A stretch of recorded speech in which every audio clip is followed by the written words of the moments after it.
السلام عليكم ورحمة الله تعالى وبركاته. الحمد لله نحمده ونصلي ونسلم على رسوله النبي الأمين المكين الحنين الكريم الرؤوف الرحيم وعلى آله وأهل بيته الطيبين والطاهرين والمعصومين الأجمعين، خصوصا على سيدنا المرسل الأعظم وعلى جده نبينا وعليه الصلاة والسلام الغوث ابن الغوث ابن الغوث سيدنا وإمامنا ومولانا وشيخنا وكعبتنا وقبلتنا حضرت سید شاہ رشید علی القادری الحسانی الحسینی البغدادی المدنی پوری علیہ الصلاۃ والسلام،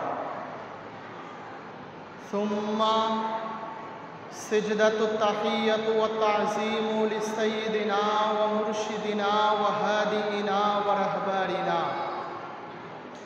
وهادئ الإمام الشریعة والطریقة والحقیقة والمعرفة سیدی و سندی و مرشدی حضرت سید شاہ یاسب علی القادری الحسانی الحسینی البغدادی المدنی پوری مدجلہ العالی. فقد قال الله تبارك وتعالى في كلامه المجيد والفرقانه الحميد: فأعوذ بالله من الشيطان الرجيم.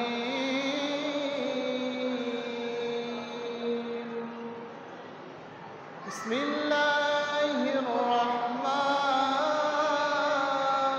الرحيم. واعتصموا بحبل الله جميعا. صدق الله المولانا العظيم وصدق رسوله النبي الحبيب الكريم. قال الله تبارك وتعالى في شان حبيبه ومحبوبه ومعشوقه مخبرا وآمرا: إن الله وملائكته يصلون على النبي يا أيها الذين آمنوا صلوا عليه وسلموا تسليما. اللهم صل سيدنا مولانا محمد وعلى آل سيدنا رسولنا. آج ہے عرس شریف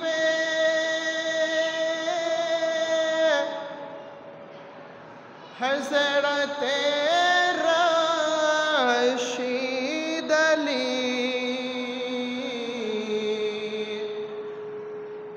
راہ دی کے رہنما کا، راہ دی کے رہنما کا آج عرس پاک ہے. اللہم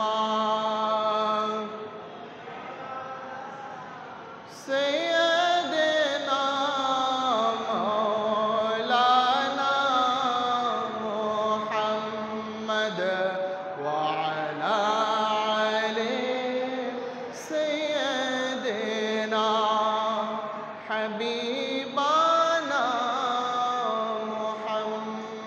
محمد اللهم صل وسلم وبارك عليه মহান রব্বুল আলামিনের দরবারে লাখ কোটি শুকরিয়া যে মালিক ও মাওলা আমাদেরকে আমাদের আকা আমাদের মৌলা আমাদের হাদি ও রাহবার নূর নবীজির সরাসরি 35তম औलादे पाक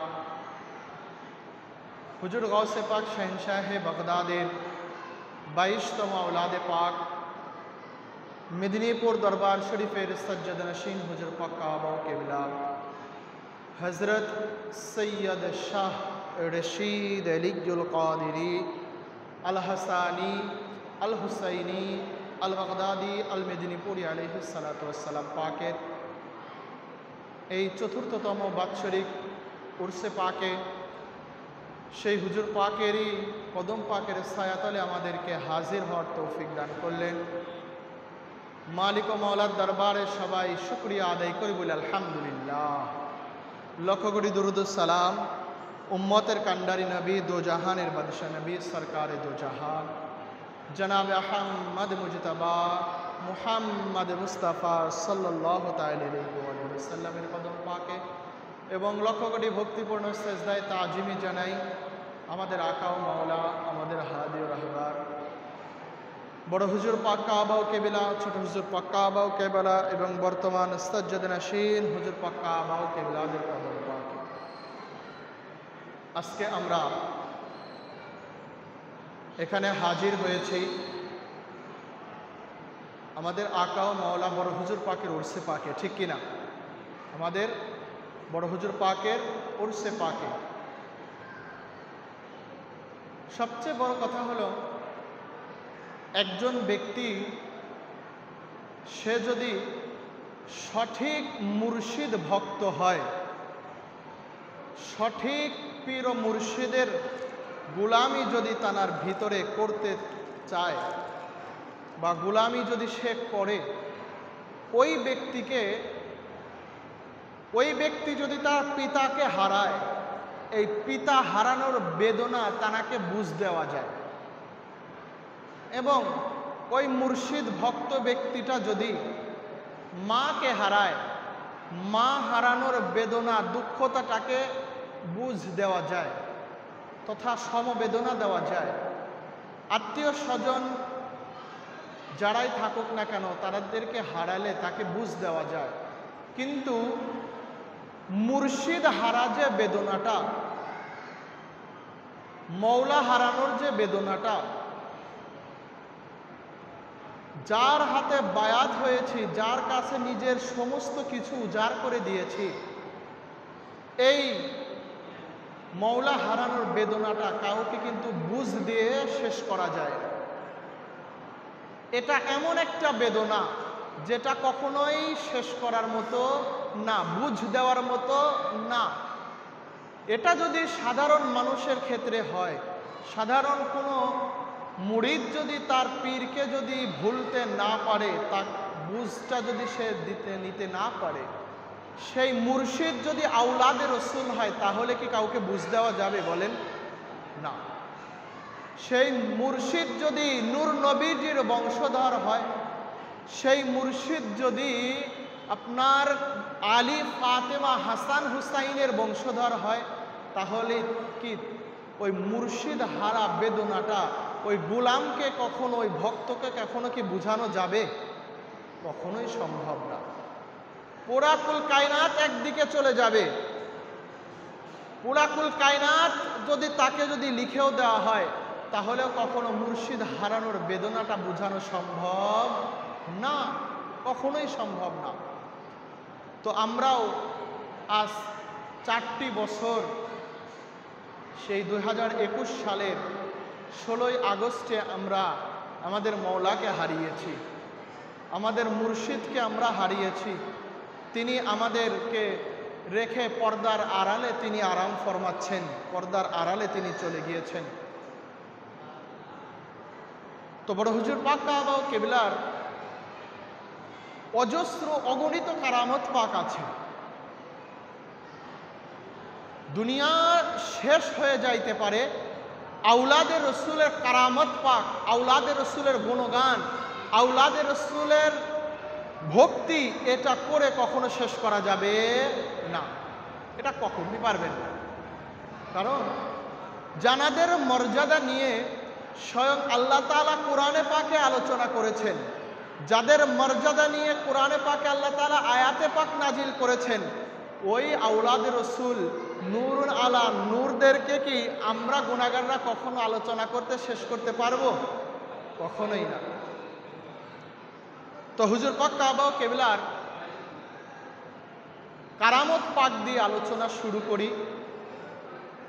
কারামত পাকটা হলো আমাদের আকা ও মাওলা বড় হুজুর পাক কাবা ও কেবলা তিনি 2021 সালের 16 আগস্টে তিনি পর্দা নেন।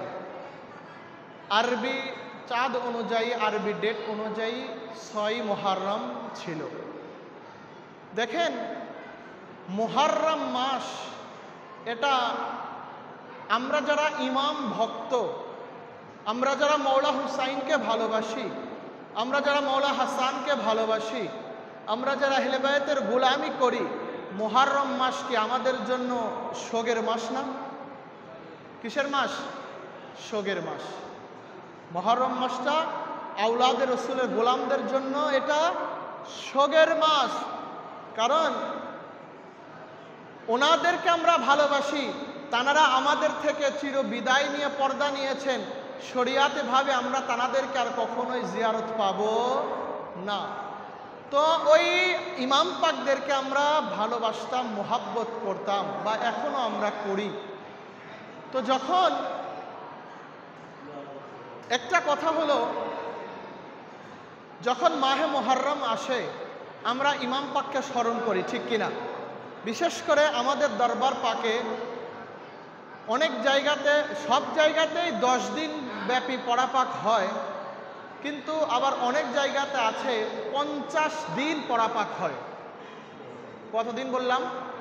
50 দিন। তথা চাঁদ পাক উঠা থেকে শুরু করে একেবারে চেহলাম পাক পর্যন্ত প্রত্যেকটা দিন মাগরিবের পর পড়া পাক হয়। অনেক খানকা শরীফে হয়, আবার অনেক জায়গায় হয় না।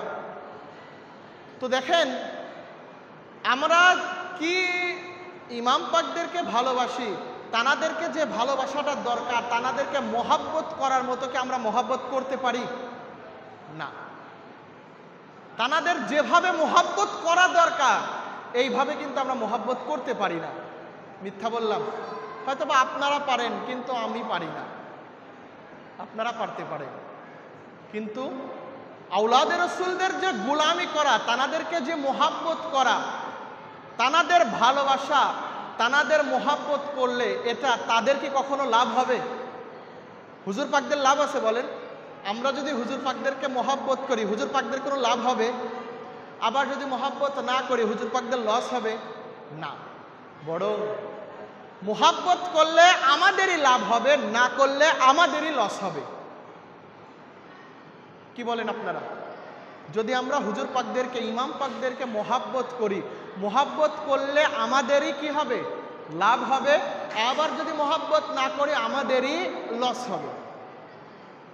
তো আমরা মাহে মুহররমে আমরা ইমাম পাকদের শোক, ইমাম পাকদের শানে মুরসিয়া, এগুলো আমরা করি।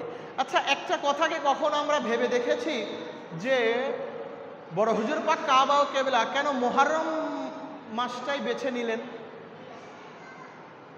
কেন হুজুর পাক মুহররম মাসটাকেই পর্দা নেওয়ার জন্য বেছে নিলেন? এইটাকে আমরা কখনোই চিন্তা করে দেখছি না। মুহররম মাস ছাড়া বাকি 11 মাস আছে না? সফর মাস আছে, রবিউল আউয়াল আছে, রবিউল সানি আছে। এইরকম ভাবে আপনার মুহররম মাস ছাড়া 11টা মাস আছে। তো এই 11টা মাসে কেন হুজুর পাক তিনি পর্দা নিলেন না? এই 11টা মাসের মধ্যে কেন হুজুর পাক তিনি বেসালে পাক গ্রহণ করলেন না? এই 11টা মাসের মধ্যে কেন হুজুর পাক তিনি পর্দা নিলেন না? আমাদের চর্মচোখের আড়ালে গেলেন না? কেন এই মাসগুলো তানার বাদ রেখে তিনি কেন মাহে মুহররম পাক বেছে নিলেন? এর মধ্যে কারণ আছে না ভাই? এর মধ্যে কি আছে?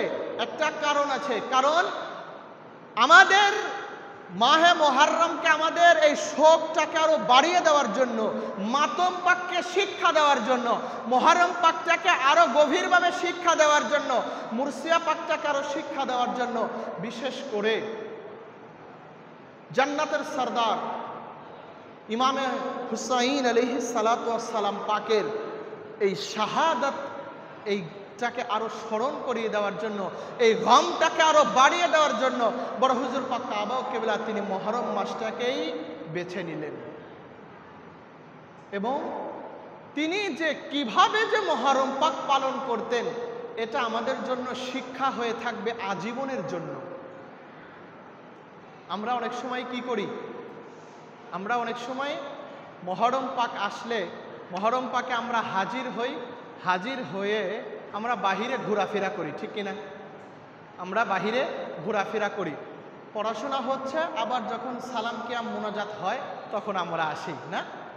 কিন্তু যখন বড় হুজুর পাকের কথা আসে, যখন আওলাদে রসুল আমাদের আকা ও মাওলার কথা আসে, তখন কিন্তু এই কথাটা, এই নিয়মটা চেঞ্জ হয়ে যায়। কারণ বড় হুজুর পাক কাবা ও কিবলা তিনি নিজে তানার কামরা পাক থেকে, ওই দেড়তলা থেকে তিনি নিজে সিঁড়ি বেয়ে নিচে এসে নিচের যেই কামরা পাক, যেখানে মাহে মুহররম পাক হয়, মাহফিল পাক হয়, মাতম পাকের অনুষ্ঠান হয়, ওই জায়গাতে হুজুর পাক তিনি নিজে এসে মুহররম পাকের মাহফিল পাকে হাজির হতেন। বলুন সুবহানাল্লাহ। ভাই, যদি হুজুর পাক মাতম পাকের মাহফিল পাকে যদি হাজির না হতেন, কোনো সমস্যা ছিল? বলেন, কোনো সমস্যা ছিল যদি হুজুর পাক হাজির না হইতেন? কোনো সমস্যা নাই। কিন্তু আমাদেরকে শিক্ষা দেওয়ার জন্য, আমরা যেন মাতম পাকের গুরুত্বটাকে আরো বাড়িয়ে দেই, ইমাম পাকের গমটাকে যেন আমরা বেশি করে করি, মাহে মুহররম আসলে যেন আমরা হাই হুসাইনের সাথে, আমরা ইমাম পাকের মাতম পাকের সাথে, মুরসিয়া পাকের সাথে যেন আমরা ইমাম পাককে আরো বেশি যেন আমরা স্মরণ করি। এই জন্য হুজুর পাক তিনি নিজে হাজির হয়ে আমাদের মতো গুনাহগারদেরকে শিক্ষা দিয়ে গেলেন। আমাদের মতো গুনাহগারদেরকে কি করে গেলেন? শিক্ষা দিয়ে গেলেন যে, ও আমার গোলামেরা রে, ও আমার ভক্তবিন্দুরা, দেখো তোমাদেরকে আমি, তোমরা আমার গোলাম, তোমাদের ভালো মন্দ এগুলো দেখার দায়িত্ব তো আমারই। কার? বলেন, একটা মুরিদের, একটা ভক্তের সমস্ত কিছু কার কদমে উজাড় করে দেওয়া হয়? মুর্শিদের কদমে না? একটা ভক্ত, একটা গোলাম, একটা মুরিদ কার কদমে সমস্ত কিছু উজাড় করে দেয়? মুর্শিদের কদমে, তার পীরের কদমে। তো যখনই মুর্শিদের কদমে যখন দেওয়া হয় সমস্ত কিছু উজাড় করে, নিজের বলতে আর কোনো কিছু থাকে না, তার নিজের আর কোনো কিছু থাকে না ভাই। সমস্ত কিছুই তখন কার হাতে চলে যায়? মুর্শিদের হাতে চলে যায়। তো হুজুর পাক তিনি শিক্ষা দিয়ে যাচ্ছেন যে তোমাদের ভালো মন্দ এটা বোঝার দায়িত্ব তো আমারই, আমি তোমাদের ভার নিয়েছি, তোমরা আমার হাতে হাত দিয়েছো, বায়াত হয়েছো, তোমাদের কোন কাজে ভালো হবে সেটা আমি নিজে করে প্র্যাকটিক্যালি আমি তোমাদেরকে শিক্ষা দিয়ে যাচ্ছি। সেটা হলো, আমরা যে হুসাইনের গোলামি করি, এই হুসাইন আমার মওলা বড় হুজুর পাকের বংশধর না? কথা বলেন, মওলা হুসাইন কার বংশধর? বড় হুজুর পাক থেকে আস্তে আস্তে পর্দা হুজুর পাক, পীর ও মুর্শিদ পাক, মওলা পাক, আলা হুজুর পাক, এইরকম ভাবে আস্তে আস্তে উপরে গেলে কাকে পাওয়া যাবে? মওলা হুসাইনকে। তাহলে হুজুর পাক কার বংশধর হলেন? হুসাইনের বংশধর। এবং মওলা হুসাইনের বংশধর হুজুর পাক যদি মাতম পাকের মাহফিল পাক না করতেন, বলেন কোনো সমস্যা ছিল? কোনো সমস্যা ছিল না। কিন্তু কেন তিনি নিজে করেন? এটা আমাদের জন্য শিক্ষা দিয়ে গেলেন যে, ভক্তরে, ও আমার গোলামেরা রে, আমি তোমাদেরকে শিক্ষা দিয়ে যাচ্ছি যে দেখো মাতম পাকের গুরুত্বটা কত, মাতম পাকের কতটা মর্যাদা রয়েছে। আমি হুসাইনের আওলাদ হয়েও আমি নিজে মাতম পাকের মাহফিল পাকে হাজির হচ্ছি। বলেন তো একটা কথা, এখন যার যার বিবেককে প্রশ্ন করেন, আমাদের মুর্শিদ আওলাদে রসুল, আওলাদে হাসান, আওলাদে হুসাইন হয়েও তিনি যদি মাতম পাকে হাজির হতে পারেন, তাহলে আমাদের মতো গুনাহগারদের কি করা উচিত? চিন্তা করে দেখছি আমরা কখনো? আওলাদে রসুল আমাদের হুজুর পাকদের কোনো গুনাহ আছে? বলেন, নাউজুবিল্লাহ মিন জালিক। তানাদের কোনো গুনাহ নাই, তানারা মাসুম। তো বেগুনাহ মাসুম হয়ে তানারা মাহে মুহররম পাক উদযাপন করতেন। হুজুর পাক আমাদেরকে শিক্ষা দিলেন, কিন্তু আমরা সেই মাহে মুহররম পাক থেকে এখন দূরে আছি। মিথ্যা বললাম? মিথ্যা বললাম? বলেন, আমরা কি সঠিকভাবে কি মুহররম পাক উদযাপন করি? না। হুজুর পাকের খাদেম থেকে শোনা, বিশেষ করে আমাদের দরবার পাকের মৌলানা সাহেব, মৌলানা ওলিউল্লাহ কাদরি সাহেবের থেকে শোনা, যখন মুহররম পাকে চাঁদ পাক উঠত, তখন বড় হুজুর পাক কাবা ও কেবলা প্রত্যেকটা পড়া পাকে, প্রত্যেকটা মাহফিল পাকে তিনি তানার কামরা পাক থেকে তিনি নিজে মাহফিল পাকে এসে হাজির হইতেন। কি করতেন? তিনি নিজে মাহফিল পাকে হাজির হইতেন। শুধুমাত্র হাজির হওয়া না, মাহফিল পাক তিনি শুরু করতেন, স্টার্ট করতেন। আর কি বলে স্টার্ট করতেন? যেটা আমাদের দরবার পাকের এখন প্রত্যেকটা মাহফিল পাকেই পড়া হয়, বিশেষ করে মাতম পাক। ফাতিহা শরীফের পর কি?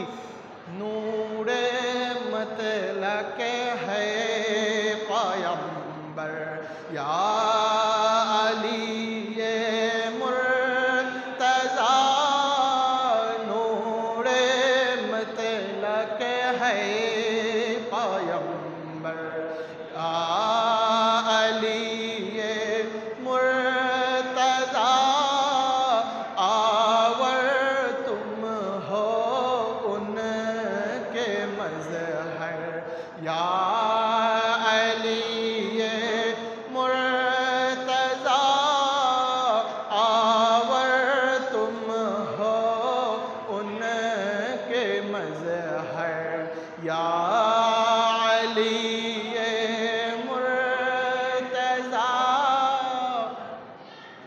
এই কাসিদা পাকটা পড়ে, এই কাসিদা পাকটা পড়ার মাধ্যমে বড় হুজুর পাক কাবা ও কেবলা জানার উরসে পাকে আজকে আমরা হাজির হয়েছে। সেই আমাদের আকা ও মাওলা তিনি নিজে এই কাসিদা পাকটা পড়ে মাওলায় কায়নাত পাকের শানে পড়া পাক দিয়ে মাতম পাক শুরু করতেন। তানারই অনুসরণ করে এখন আমাদেরও কিন্তু প্রত্যেকটা খানকা শরীফে বা মাতম পাকের শুরুতে ফাতিহা শরীফের পর এই কাসিদা পাক পড়া হয় না? কি করা হয়? এই কাসিদা পাক পড়ে তারপরে আমাদের পড়া পাক শুরু করা হয়। এটা আমাদেরকে কে শিক্ষা দিয়েছেন? বলেন, বড় হুজুর পাক। কে শিক্ষা দিয়েছেন? বড় হুজুর পাক। হুজুর পাক আমাদেরকে শিক্ষা দিয়েছেন এটা, এখন আমরা সেইভাবেই পড়াশোনা শুরু করি। তো যখন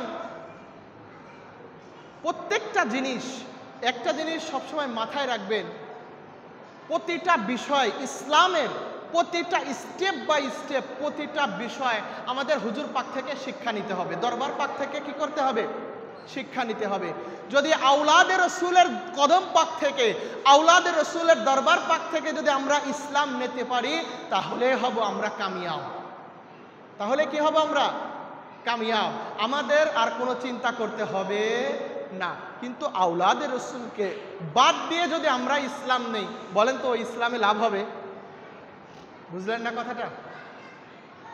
ইসলাম নিতে হবে কোথা থেকে? আওলাদে রসুলের কদম থেকে। কারণ ইসলামটা জিন্দা করছে কে ভাই? কে জিন্দা করেছে? এই 61 হিজরির 10ই মুহররমে কারবালার ময়দানে ইমামে হুসাইন আলাইহিস সালাতু ওয়াস সালাম তিনি তো এই ইসলামটাকে জিন্দা করেছেন, ঠিক কিনা? তো এই মৌলা হুসাইন তিনি যদি ইসলামটাকে জিন্দা করেন, ওই মৌলা হুসাইনেরই তো আওলাদে পাক আমাদের হুজুর পাকরা। কি মিথ্যা বললাম? কথা বলেন। মৌলা হুসাইনের আওলাদে পাককে আমাদের হুজুর পাকরা না? তো যেই ব্যক্তি ইসলামকে জিন্দা করলেন, তানার ঘর থেকে যারা আসছেন, তানাদের চাইতে কি আর বড় ইসলাম জাননেওয়ালা আর কেউ আছে?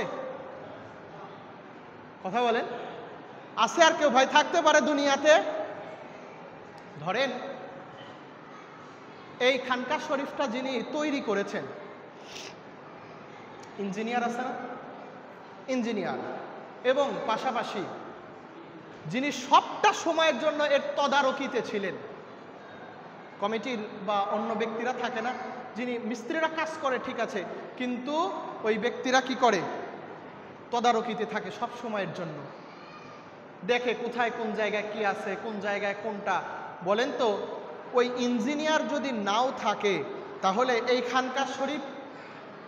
খানকা শরীফ সম্পর্কে যিনি ছিলেন উনি ওনার জায়গা থেকে বলে দিতে পারবেন না যে ওই জায়গায় ওই জিনিসটা আছে, ওই জায়গায় ওই জিনিসটা ব্যবহার করা হয়েছে? বলতে পারবে কি না?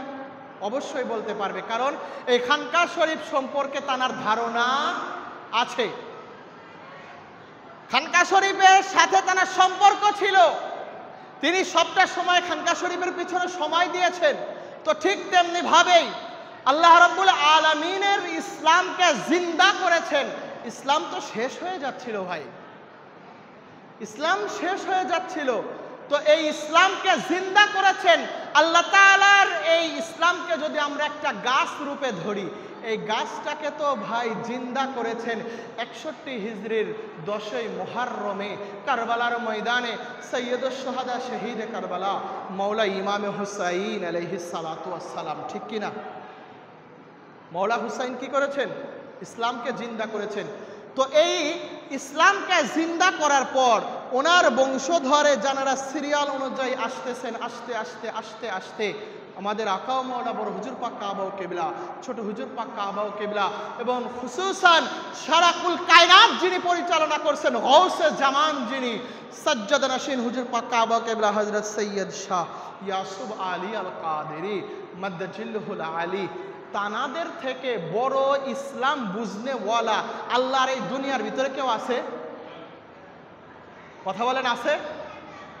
আওলাদে রসুলের চাইতে, ওই মৌলা হুসাইনের বংশধরের চাইতে ইসলাম সম্পর্কে জাননেওয়ালা বুঝনেওয়ালা আল্লাহর এই দুনিয়ায় আর কেউ নাই।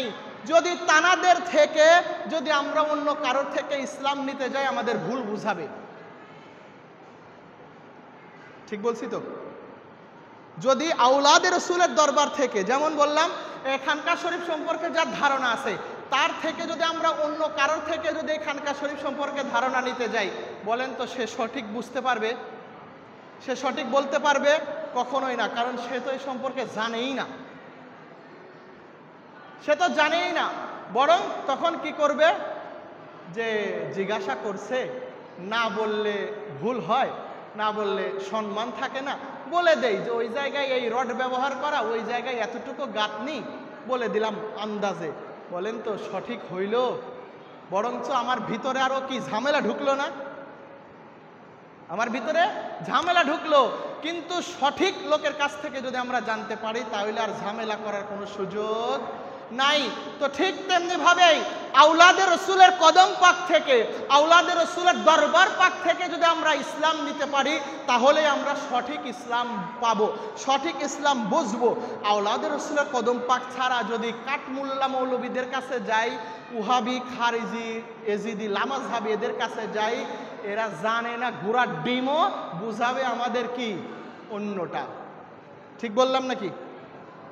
এরা জানে না ঘোড়ার ডিম কিচ্ছু, কিন্তু আমাদের বুঝাবে তখন অন্যটা। আবার যদি বলে যে না বলতে পারবো না, তাইলে তো আবার মনে করেন যে ওদের সম্মান যাবে, যে কি মোল্লা মৌলবী হয়েছে তাইলে যে ইসলাম সম্পর্কে জানে না, এরকম ধারণা আসবে না? এরকম ধারণা আসবে। কিন্তু তখন আমরা যদি মৌলা হুসাইনের আওলাদে পাক, আমাদের আকা ও মৌলা, আজকে জানার এই উর্সে পাক হচ্ছে, তানার কাছ থেকে, তানার দরবার থেকে, তানার আওলাদ পাকদের থেকে যদি আমরা ইসলামটাকে জানি, বলেন তো ইসলাম নিয়ে আর কোনো ঝামেলা থাকবে? ইসলাম নিয়ে ঝামেলা থাকবে না, কারণ এই ইসলামটা তো তানারাই জীবিত করে এসছেন। দেখেন কারা, এরা ছাড়া তো বাইরে আর কিছুই নাই। কারবালার ময়দানে মৌলা হুসাইন তিনি ইসলামটাকে জীবিত করলেন। এইরকমভাবে আস্তে আস্তে আস্তে আস্তে আস্তে আস্তে বহু বছর পর এই ইসলামের যখন আবার করুণ অবস্থা হয়ে গিয়েছিল, করুণ অবস্থায় যখন ইসলাম চলে গিয়েছে, তখন কোন জামানা? হুজুর গৌসে পাকের জামানা। হুজুর গৌসে পাকের জামানায় এসে এই ইসলাম আবার করুণ হয়ে গিয়েছিল না? তখন হুজুর গাউসে পাক শাহিন শাহে বাগদাদ তিনি কি করলেন, এই ইসলামটাকে ধরে, ইসলাম যে একটা আকৃতি ধারণ করেছিল সেটাকে ধরে ইসলামকে আবার পুনরায় কি করলেন, হুষ্টপুষ্ট জীবিত করলেন।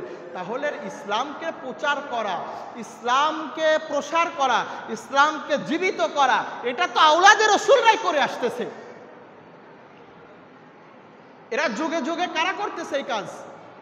আওলাদে রাসূলরাই কিন্তু যুগে যুগে এই কাজগুলো করে আসতেছে। ওই ইসলামের উপরে কিন্তু আমাদের কোনোই হাত নাই, ওখানে আমরা কোনো কাজ করতে পারি নাই। তো সেই যারা ইসলামকে জীবিত করেছেন, ইসলামের সঠিক ধারক বাহক যারা, তিনিরাই, তানাদের মধ্য থেকে একজন হলেন আমাদের আকা ও মওলা বড় হুজুর পাক কাবা ও কিবলা। যারা ইসলামকে আপনার এখন নয়, শুধু ওই সৃষ্টির শুরু থেকে এখন পর্যন্ত এবং কিয়ামত পর্যন্ত যারা ইসলামটাকে বয়ে নিয়ে যাবেন, ধারক বাহক হিসাবে যারা আসছেন, আসবেন, সবাই কিন্তু নবীর বংশধর। আপনারা সবাই হয়তো বা একটা কথা জানেন যে কিয়ামত কবে হবে বলেন তো? আমরা কেউ জানি? যারা আপনারা চুপ করে আছেন জানেন কবে হবে?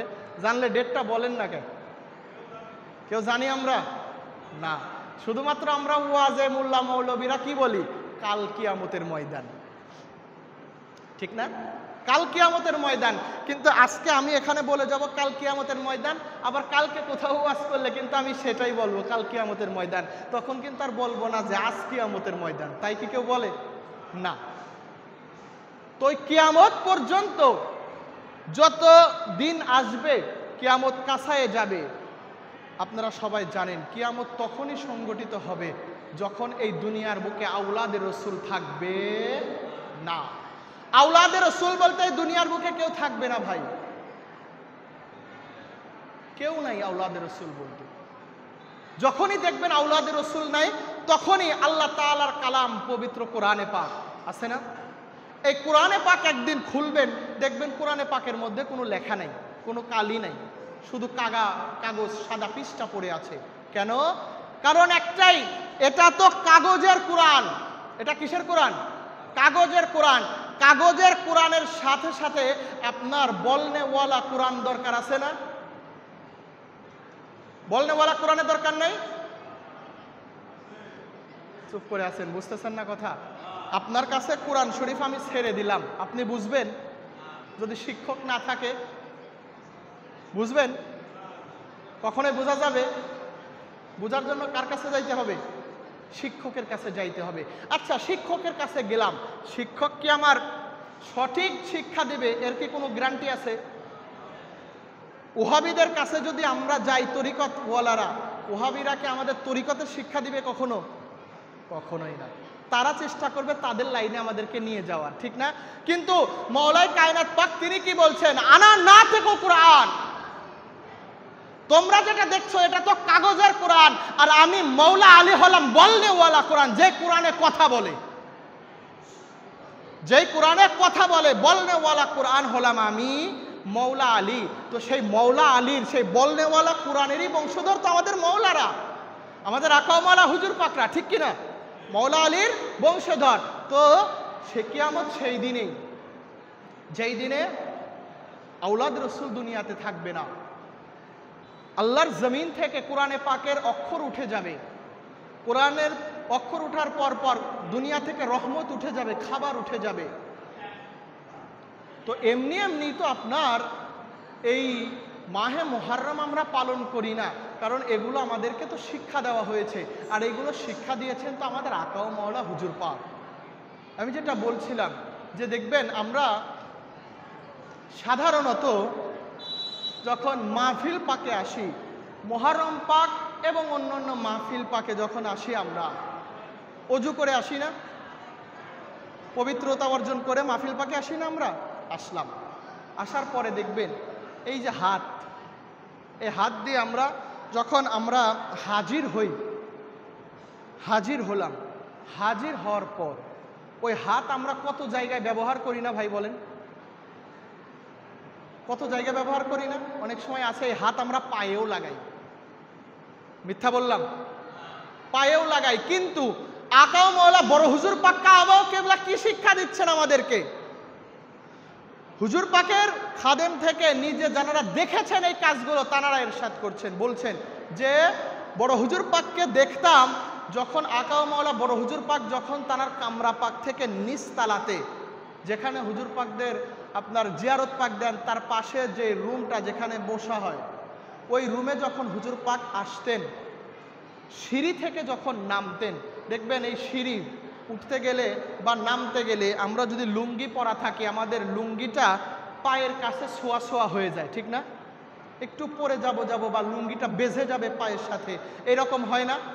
এরকম কিন্তু হয়। কিন্তু হুজুর পাকও আপনার ওই 4 নম্বর পাকের দেড়তলা থেকে লুঙ্গি পরিধান করে তিনি মাতম পাকে হাজির হইতেন। তো মাতম পাকে হাজির হওয়ার সময় তানার হাতে কিতাব পাক থাকতো, এবং হাত যে ওই যে তানার কামরা পাক থেকে হাত মুবারকটা যেভাবে ধরে বের হয়ে আসতেন, কিতাব পাক হাতে থাকুক বা না থাকুক, তিনি আসতেন হাত মুবারকটা উঁচু অবস্থায় রাখতেন। লুঙ্গি যেটা আছে যারা দেখেছেন তারা বলেছেন হুজুর পাক এই বাহু দ্বারা, এই কোনই দ্বারা তিনি লুঙ্গিটাকে অনেক সময় একটু উঁচা করে রাখতেন, যেন পায়ের সাথে কি না হয়, কদম পাকের সাথে বেঁধে না যায়। কিন্তু আমরা হলে কি করতাম ভাই বলেন তো? হাজির হওয়ার আগে আমরা হাত দিয়ে আগে কি ধরতাম? লুঙ্গিটাকে বহন করতাম, লুঙ্গিটাকে ধরতাম। কিন্তু হুজুর পাক যে হাত কামরা পাক থেকে উনি ধৌত করে যেভাবে হোক বের হয়ে আসছেন, ওইটা দেওয়ান পাক এবং পরা পাকে হাজির হওয়া ছাড়া অন্য কোনো কাজে ব্যবহার করতেও না। এবং যখন আসতেন পরা পাকে হাজির হইতেন, পরা পাকে হাজির হওয়ার সাথে সাথে তখন কি করতেন? বসতেন। বসার পর শুরুতেই বলেছি যে একটা কাসিদা পাক দ্বারা পরা পাক শুরু হইতো, সেটা হলো নূরে মতলাক হায় পয়ম্বর ইয়া আলিয়ে মুরতাজা। এই কাসিদা পাক শুরু হলো। কাসিদা পাক পড়ার পর, নওহা পাক পড়ার পর যখন হুজুর পাক আমরা মুনাজাত করি, অনেক কিছুই আমরা মুনাজাতে বলি, ঠিক না? অনেক কিছু আমরা মুনাজাতে বলি, কিন্তু হুজুর পাক কাবা ও কিবলা তিনি মুনাজাতে কি বলতেন? মাত্র 2টা লাইন। কয়টা লাইন? মাত্র 2টা লাইন। যতদিন হুজুর পাক তিনি মুনাজাত করতেন, মাত্র 2টা লাইন তিনি মুনাজাতে বলতেন। সেই 2টা লাইন হলো, हो मरहमत गुलामों को या रब गमे हुसैन, हो मरहमत गुलामों को या रब गमे हुसैन, करते रहे ये 8 पहर मातमे हुसैन, करते रहे ये 8 पहर मातमे हुसैन।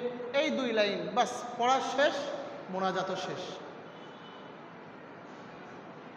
কেন হুজুর পাক এই 2টা লাইনই মাতম পাকের মোনাজাতে করতেন, এবং কেন তানার বেসালে পাক এই মুহররম পাকে হলো? তিনি মাতম পাকটাকে এমন ভাবে নিজের মধ্যে নিয়ে নিয়েছিলেন, ইয়াদগারে হুসাইনটা এমন ভাবে তিনি নিজের মধ্যে নিয়ে নিয়েছিলেন, যিনি অন্য কোনো কিছু আর ভাবতেও পারত না। এমন ভাবে তিনি নিয়ে নিয়েছিলেন এই মাহে মুহররম পাকটা, যেটার ফরিয়াদটা কি ছিল? তিনি আউলাদে রসুল, আউলাদে হাসান, আউলাদে হুসাইন, আউলাদে গৌস হয়েও তিনি আল্লাহ তাআলার দরবারে ফরিয়াদ জানাতেন যে রব্বে কারীম হো মারহামাত গোলামো কো ইয়া রব গমে হুসাইন। তিনি আল্লাহ তাআলার কাছে রহমত বরকত খাজিনার পর তিনি বলতেন করতে রহে ये 8 पहर मातमे হুসাইন, ও রব্বে কারীম আমরা যেন আমি যেন এই 8 পাহাড় অষ্টপ্রহর সব সময়ের জন্য মাতমে হুসাইন করতে পারি, সেই ব্যবস্থা, সেই তৌফিক, সেই পানা আল্লাহ তাআলার কাছে তিনি চাইতেন।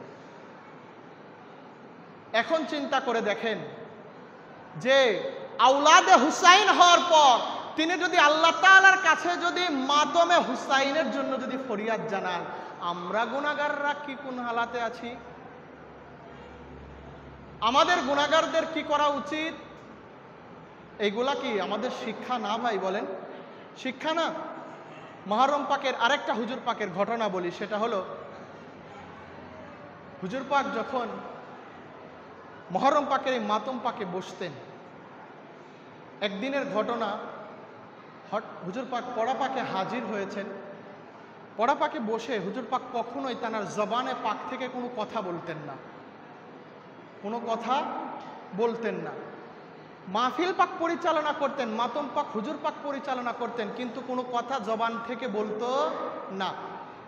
কারো কেউ যদি পড়ার যদি কথা হইতো বলতো ইশারা দিয়ে, মানে যাকে ইশারা করবেন সেই পড়া পাক করতে পারবে, যাকে ইশারা করবেন সেই নওহা পাক করতে পারবে, যাকে ইশারা করবেন সেই নওহা পাক পড়বে। এই রকম কথা বলতেন না। কতটা আদব দেখেন। কিন্তু আমরা মাহফিল পাকে হাজির হইলে, আমরা পড়া পাকে হাজির হইলে কি করি বলেন তো? কথার শেষ নাই না? এটা হলো একটা কথা। দ্বিতীয় কথা, যে যে হালাতে বসে আছেন এই হালাতে বসে থাকেন, নড়াচড়ার দরকার নেই। হুজুর পাক যখন পড়া পাকে বসতেন, হাজির হতেন, তিনি নামাজের হালাতে বসতেন। কি হালাতে বসতেন? নামাজের হালাতে। এখন যারা নামাজের হালাত ছাড়া বসে আছেন, দয়া করে কিছু মনে করেন না আমার কথাগুলি।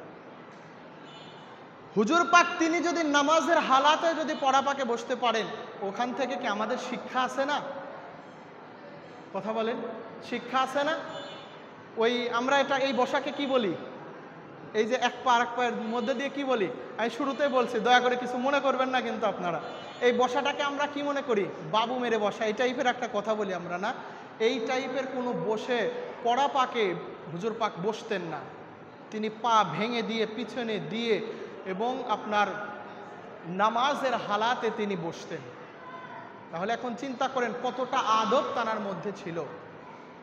তো যখন বসতে বসতে একদিন হুজুর পাক কাবা ও কেবলা পড়া পাক পড়তেছেন, পড়তে পড়তে হঠাৎ তানার কাশি উঠে যায়।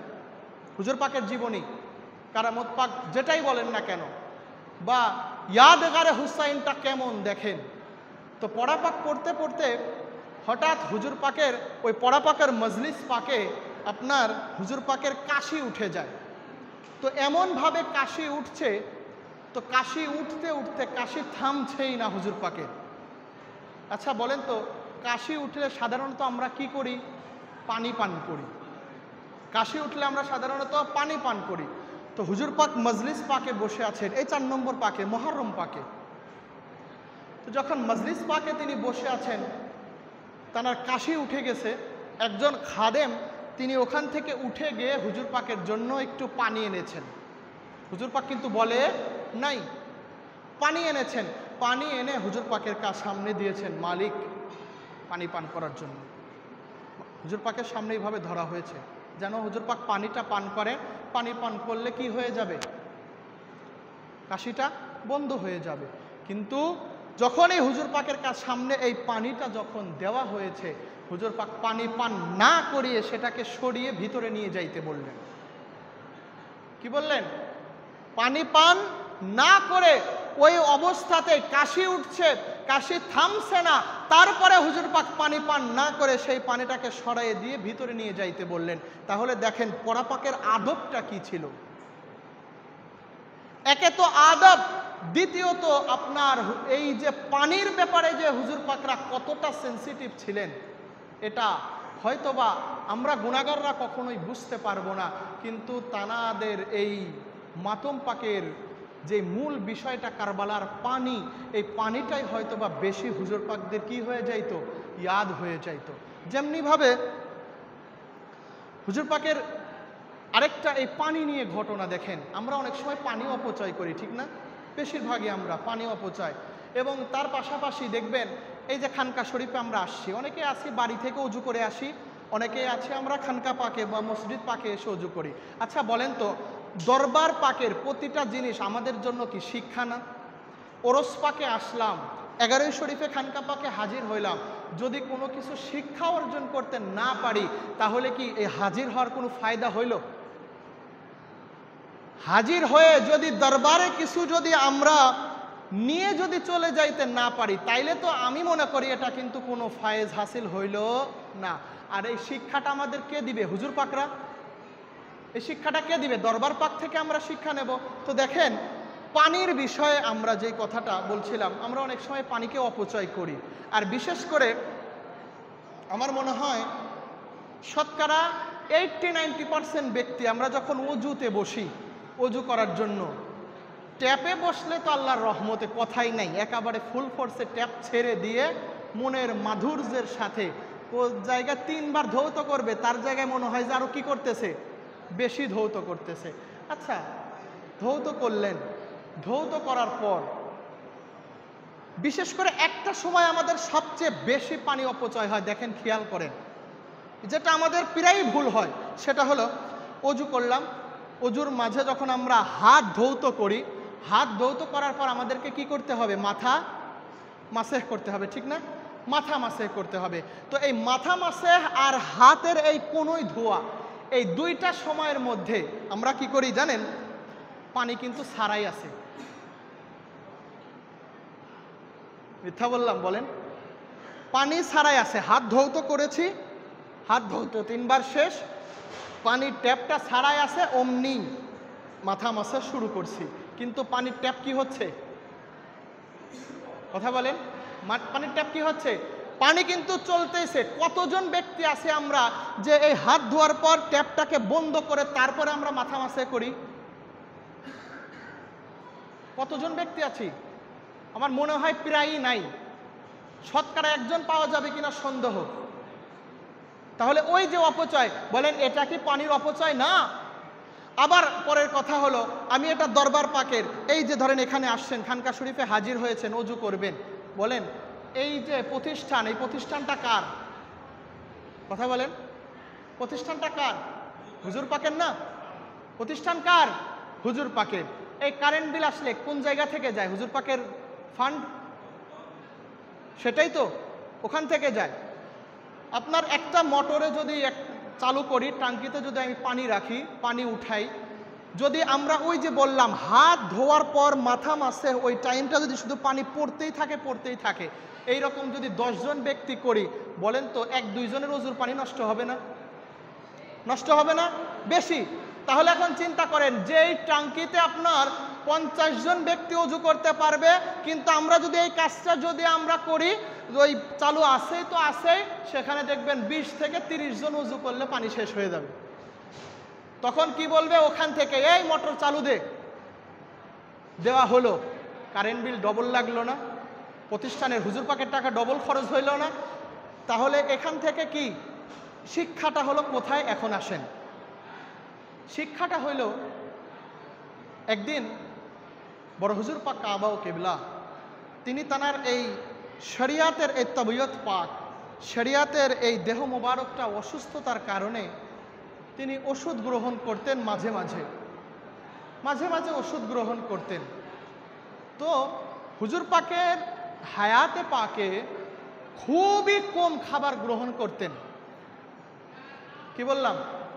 খুবই কম খাবার গ্রহণ করতেন। তো খাবার গ্রহণ কম করার কারণে, খাবার তো খাওয়া যায় খুব কম, খাদেমরা খাইতে পারে না। তো একদিন একজন খাদেম তিনি করতেছেন যে হুজুর পাক তো ওষুধের জন্য একটু পানি গ্লাসটা পুরা পরিমাণ ভরে দিছে, গ্লাসটাকে কি করছে?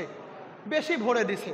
তো বেশি ভরে দেওয়ার কারণে তার নিয়তটা ছিল হলো যে হুজুর পাক তো এমনিতে খাবার গ্রহণ করেন খুব কম, পানিও খান খুব কম, তো আমি যেহেতু গ্লাসটা ভরে দিলাম, হয়তো বা পানিটা হুজুর পাক তো অপচয় করবেন না, পানিটাকে হুজুর পাক পুরাটাই খেয়ে নেবেন, হুজুর পাক একটু খাবারটা হলেও বেশি হইল, এইরকম একটা আশা বা এইরকম একটাই।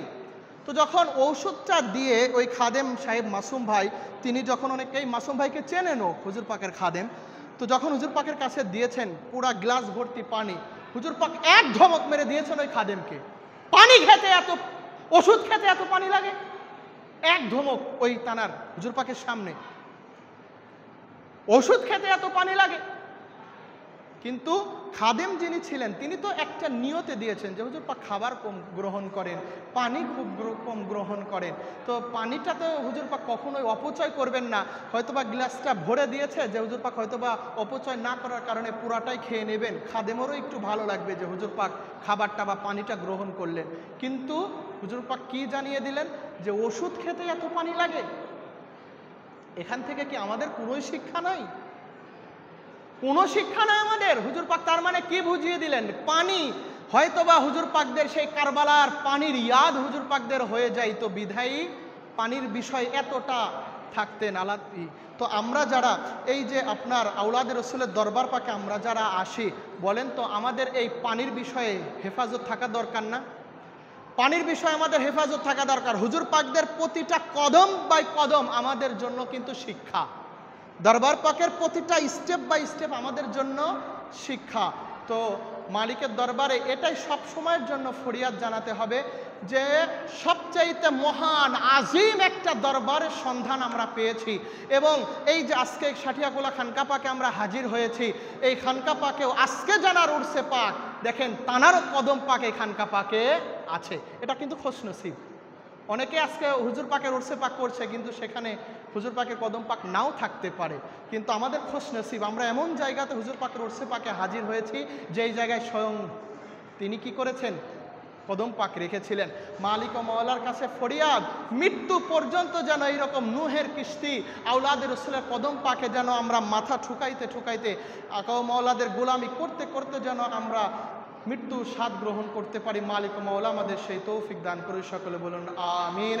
ওয়া মা আলাইনা ইল্লাল বালাগ। আসসালামু আলাইকুম ওয়া রাহমাতুল্লাহি ওয়া বারাকাতুহু।